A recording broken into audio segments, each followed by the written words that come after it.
Õhtusöök on söödud, aga sul jätkuvalt jube söögiisu ja sa ei suuda ennast kontrollida.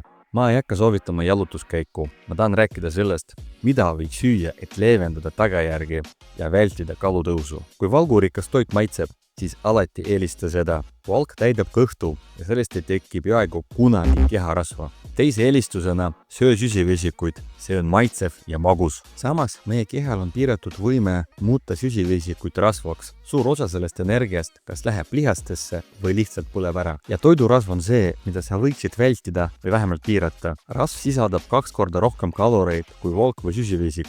Ja kui me saame selle toiduga, siis see liigub kohe ja täielikult keharasvasse. Ka uuringud näitavad, et 90% keharasvast on pärit tegelikult toidurasvadest, ehk siis rasvasest toidust. Kokkuvõttes, kui sa ei suuda oma söögiisu kontrollida, siis alati eelista valku ja süsivesikuid ja väldi rasvarikast toitu. Siis on kahju sinu figuurile minimaalne.